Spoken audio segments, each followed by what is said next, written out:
30 de junho de 1996. Era um domingo como outro qualquer. A rotina de Rio Branco será totalmente alterada a partir de um assassinato que ocorrerá nesse posto de abastecimento numa das áreas centrais da cidade. Itamar Pascoal, irmão de Ildebrando Pascoal, chega ao posto para cobrar dinheiro de um homem chamado José Hugo Alves. Os dois discutem. Hugo leva um tapa no rosto, reage, saca a arma e atira. Itamar morre ali mesmo no posto. Junto com Hugo, dentro do carro, assistindo tudo, sem nada a poder fazer, estava o seu amigo, Agilson Firmino dos Santos, conhecido como Baiano. Os dois sabiam que tinham mexido com a família errada e fogem do local. Começa uma das maiores perseguições da história da polícia acreana. Hugo conseguiu sair do estado, mas Baiano é capturado logo no dia seguinte em Sena Madureira. Na caçada, antes de chegar à vítima, um grupo de policiais ligados a Ildebrando vai até a casa de Baiano, onde estava a esposa e 3 filhos menores. A mulher, Evanilda Lima de Oliveira, é levada para o quartel da PM, com a desculpa de que o marido tinha sofrido um acidente. Quando volta à noite para casa, descobre que o filho de 13 anos, o Hilder Firmino de Oliveira, também tinha sido levado por policiais. A filha mais velha, Emanuela Firmino de Oliveira, não vai mostrar o rosto, nem vamos informar onde mora atualmente. Ela resolveu quebrar o silêncio e contar os horrores que a família viveu, mexer em cicatrizes psíquicas que atormentam a mente dos sobreviventes da tragédia. Eu recordo tudo, assim, eu lembro de tudo, de cada detalhe. Eu lembro de quando foi num domingo, no dia 30 de junho de 96. Nós estávamos almoçando e passou a reportagem do assassinato do irmão de Ildebrando. Mas até então a gente não sabia que meu pai estava envolvido. Quando foi à noite, foram policiais, 3 policiais na minha casa, dizendo que meu pai tinha sido preso porque estava embriagado e que precisaria de um dos filhos para ir para lá fazer uns curativos nele. E aí minha mãe falou, não, eu sou a esposa, meus filhos são de menor, quem tem que ir sou eu. Aí minha mãe foi ao encontro de meu pai. Só que menos de 20 minutos depois, os mesmos policiais retornaram, dizendo que minha mãe mandou vir buscar um filho. Aí eu disse que eu iria, já que eu era mais velha, na época eu tinha 15 anos. Só que eles falaram que não, que era melhor um dos meninos. Aí meu irmão de 13 anos, o Hilder, foi com eles. Na mesma noite em que o pai e o irmão não voltaram, mãe e filha saem em busca dos dois pelas delegacias e hospitais. Não conseguem notícias.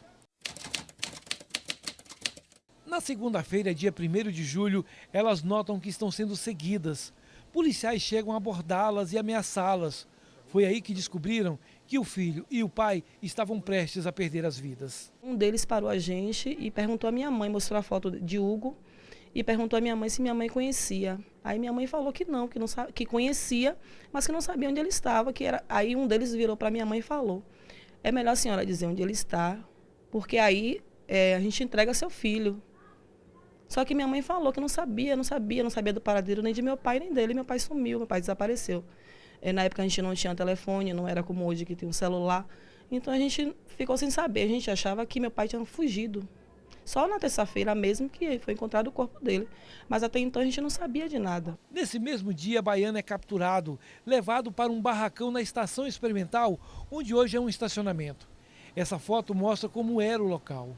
O imóvel pertencia a Alípio Ferreira, que depois será eleito vereador de Rio Branco. Essa outra fotografia do banheiro do barracão é o local onde Baiano ficou algemado e passou por todo tipo de tortura. Os olhos foram perfurados, um prego colocado na testa. Mas o terror acontecerá com os braços e pernas, que serão amputados com uma motosserra. Na terça-feira, o corpo de Baiano é jogado nesse terreno baldio, na Avenida Antônio da Rocha Viana. O local até hoje não teve uma só construção. É pelo rádio que Manuela e o outro irmão de 12 anos e a mãe vão descobrir que o pai foi assassinado. O locutor fala de um corpo sem braços e pernas. Eles não têm dúvidas. Ainda vão até o IML, mas com medo não entram. Na época dos crimes, Baiano morava com a família nessa rua aqui do bairro Preventório. A pedido da proprietária, nós não vamos mostrar a casa, que na época era alugada. Na terça-feira, quando Evanilda saiu daqui para reconhecer o corpo do marido, ela desistiu de entrar no ML com medo que acontecesse alguma coisa com ela e com os filhos. A partir daí, ela não mais retornou para casa. Deixou tudo para trás, dinheiro, documentos, fotos, todos os bens da família. Decidiu procurar ajuda. Ninguém queria ajudar a família com medo de uma reação da família Pascoal. Apenas uma amiga decidiu dar abrigo à família. Depois de uma semana escondidos, apenas com a roupa do corpo, a família que mora na Bahia enviou dinheiro para que comprassem passagens e saíssem do Acre. Foi no esconderijo 2 dias depois, na quinta-feira, que veio a notícia da morte de Wilder Firmino, de 13 anos. Eles apenas choraram e continuaram agarrados uns aos outros. O corpo de Wilder foi encontrado na BR-364, sentido Sena-Madureira. A coluna tinha sido quebrada. Ácido foi jogado no peito da criança para dizer onde estava o pai. No final, ainda levou um tiro. O irmão de Idelbrando Pascoal, Pedro Pascoal, foi condenado a 20 anos pelo assassinato do garoto. Meu pai foi um grande homem, meu pai lutava, minha mãe não trabalhava, minha mãe criava os filhos. A gente tinha uma vida dignamente. E de uma hora para outra, minha mãe teve que voltar a trabalhar, teve que voltar a trabalhar com os serviços gerais. E sem um filho e criar mais outros 2 pequenos, sem uma estrutura de vida, sem nada, de repente, por negligência do Estado do Acre. Porque além de ter sido pessoas policiais que assassinaram meu pai, eles não prestaram apoio depois a gente. Hoje eu não tenho uma foto de meu pai. Hoje minha filha não sabe como é meu pai. Porque eu não tenho uma foto, uma lembrança. Minha mãe não tem uma lembrança. A única foto que eu tenho de meu pai foi uma que eu achei numa das reportagens, o corpo dele. Então isso dói. A família de Baiano, ou o que sobrou dela, conseguiu sair do Acre apenas com a roupa que estava vestida. Na época, Wilder e Baiano foram enterrados como indigentes. Um trauma que dificilmente será superado. A mãe de Emanuela não fala sobre o assunto. 20 anos depois, usa como proteção o silêncio. Eu nunca vou conseguir me recuperar. E o pior, eu acho que não é nem em relação a mim, é em relação à minha mãe. Porque minha mãe ficou fragilizada até hoje. Minha mãe tem 60 anos, mas se você olhar para o rosto dela, você dá mais. Porque ela sofre até hoje. Tanto que ela não gosta de falar, tanto que ela não quer falar sobre o assunto. Ela briga comigo porque eu luto. Em 2009 teve julgamento e eu pedi que enviasse as ossadas deles para que a gente pudesse fazer um enterro digno.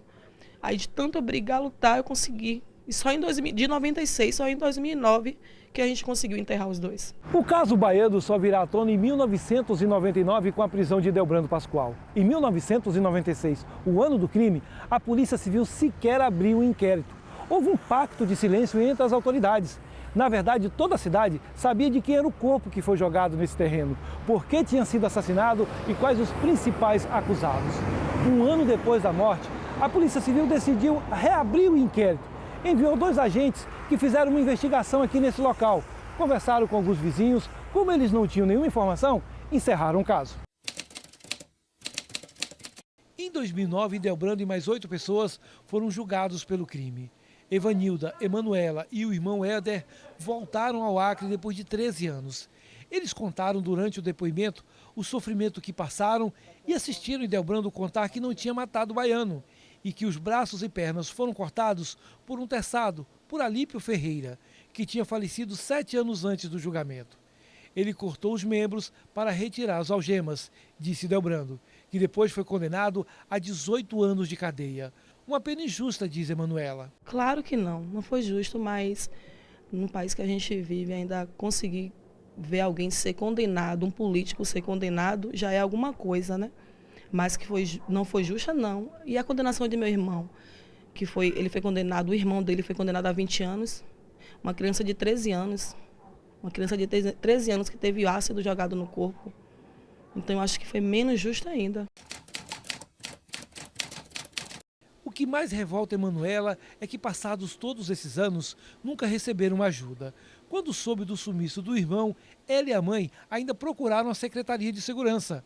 Na época, disseram que nada podiam fazer. Quando chegou o período do julgamento, o Ministério Público prometeu conseguir uma pensão vitalícia, no valor de R$ 1.800 para a mãe e R$ 900 para cada um dos filhos. A promessa nunca foi cumprida e hoje ela nem consegue falar com os promotores e procuradores do caso. Na época do julgamento, eles entraram em contato com a gente, pediram que nós fôssemos para lá e disseram que iriam nos apoiar, que iriam prestar esse apoio para que a gente conseguisse essa indenização. Só que até hoje, de 2009 para cá, mais nada. Até há pouco tempo atrás eu estava entrando em contato com o Ministério Público, só que de uns 3, 4 meses para cá eles não respondem mais meus e-mails. 3 acusados pela morte de Baiano ainda serão julgados. Pedro Pascoal, irmão de Delbrando, os primos Amaraldo Pascoal e Aureliano Pascoal, que na época era comandante da Polícia Militar. Para Emanuela, que tenta levar uma vida normal, essas punições não fazem diferença e nem amenizam a dor da família. O que deve ser feito pelo Estado é garantir uma vida digna para a família, que passou por muitas necessidades e até hoje ainda encontra dificuldades financeiras. No início a gente não tinha onde morar, a gente ficou morando na casa de familiares. A família, graças a Deus, nos ajudou bastante. Desde a saída de lá, com a família pagando nossas passagens, e o início foi a família mesmo que nos ajudou. Mais ninguém. Mais o Estado, mas ninguém nos procurou para isso. Nos procuravam para que a gente fosse participar do julgamento, só isso. E aí, quando nos procuravam, prometiam que iriam nos ajudar, que a Defensoria Pública iria estar ali com a gente, mas até então nada. Eu vejo que se a gente continuar calada, a gente não vai receber essa pensão nunca. Minha mãe nunca será indenizada, ela vai falecer e não será indenizada.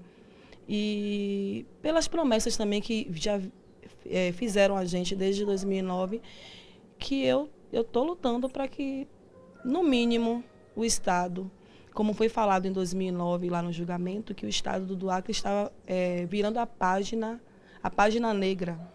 Só que essa página ainda não foi virada, porque eles condenaram, julgaram e condenaram as pessoas que mataram meu pai e meu irmão. Porém, eles ainda não nos indenizaram. E para que essa página vire mesmo, eles têm que nos indenizar também. Porque a gente sabe que a gente tem direito a isso.